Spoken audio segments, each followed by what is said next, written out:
Could the United States actually go to war to defend the dollar? I know, it sounds like something out of a spy thriller, right? But it's a question that gets to the absolute heart of global power and finance. So today we're going to unpack one of the biggest economic shifts of our time, de-dollarization. We're going to look at the numbers, the politics, and what it all really means for the future of money. Okay, so let's start with a really dramatic, though fictional, scenario from the online publication The Gray Ledger. Picture this. It's December 2025. Venezuela, sitting on the world's largest proven oil reserves, has just ditched the US dollar for 99% of its oil sales. Just 2 days after China makes a huge move with its new digital currency, the US launches Operation Absolute Resolve, a massive military deployment right in its own hemisphere. Coincidence? Well, this whole scenario is asking a really provocative question. Just how far would Washington go to protect its currency? And in this story, the justification is crystal clear. This quote frames the economic move by Venezuela and China not as just some trade dispute, but as a direct threat to U.S. national security right in its own backyard. It's a pretty stark example of how deeply intertwined currency dominance and military power can be. So, what's the real-world trend that's fueling all these dramatic stories? It's a process, not a single event, called de-dollarization.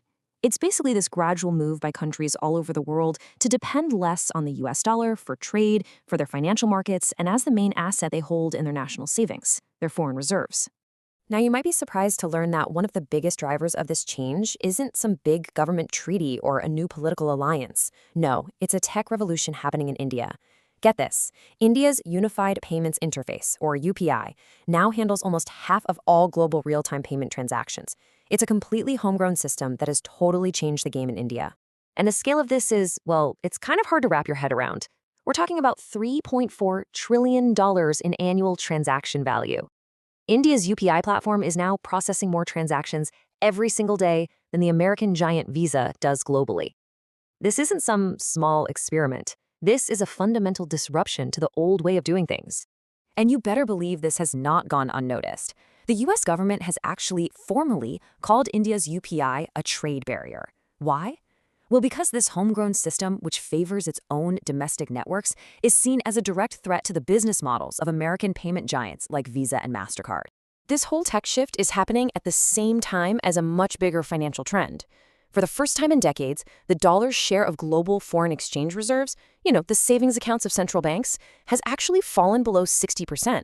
Just back in 2016, it was over 65%. It's a slow burn, for sure, but it is an undeniable erosion. So where is that money going? Well, check this out. For the first time in 30 years, the world's central banks now hold more value in physical gold than they do in U.S. government debt. Treasuries.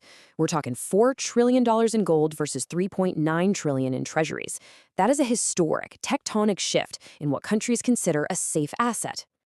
Okay, so this isn't happening in a vacuum. The decision by the US and its allies to freeze hundreds of billions of Russia's dollar reserves, that sent a shockwave through the world. It was a really clear message. If your assets are in dollars, they can be frozen. You add to that some real concerns over America's soaring national debt and money printing, and you can start to see why other countries are looking for alternatives. They want to insulate themselves.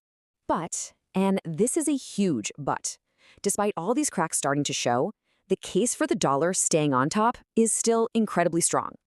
I mean, it's one thing to want an alternative, but it's another thing entirely to actually build one. According to geopolitical analyst Peter Zion, any currency that even wants a shot at being the world's reserve has to clear 3 incredibly high hurdles. First, size. There has to be a massive amount of it out there to handle trillions in global trade every day. Second, access. Anybody, anywhere has to be able to get their hands on it in almost unlimited amounts whenever they want. And third, trust. The world has to trust that its value is going to be stable and that its government won't just suddenly step in and mess with it. And when you actually apply those 3 tests, the dollar's main supposed rival, the Chinese yuan, it just doesn't measure up, not even close. The US has these deep liquid markets, but China has strict capital controls that limit access. The US has an independent central bank, but Beijing is in there micromanaging the yuan's value every single day. And while the dollar is the global standard, something like 99% of all yuan is still held right inside China. This quote from investor Michael Cow just hits the nail on the head. It's not just about the currency itself, it's about the entire ecosystem built around it. There is simply no other country with the enormous, deep, and liquid government bond market like U.S. Treasuries that can act as the risk-free anchor for the whole global financial system. So, when you put it all together, the real story of de-dollarization isn't about replacement. The much more accurate word here is diversification. So, what does this all mean going forward? Well, a sudden death of the dollar is super unlikely. But a gradual chipping away at its dominance, that's already happening. Countries are building these parallel systems like India's UPI as a kind of economic hedge. They're diversifying their savings into assets like gold. But, and this is key, when a true crisis hits, the dollar is still the world's #1 safe haven. When fear takes over, capital flows to the dollar, not away from it. And that leaves us with this final, crucial question. Are we just witnessing a slow, irreversible decline, a sort of death by 1,000 cuts from new tech and shifting politics? Or do the fundamental strengths of the U.S. financial system mean that when push really comes to shove, the world just has no other choice but to run back to the dollar? The answer to that is going to define the next era of global finance.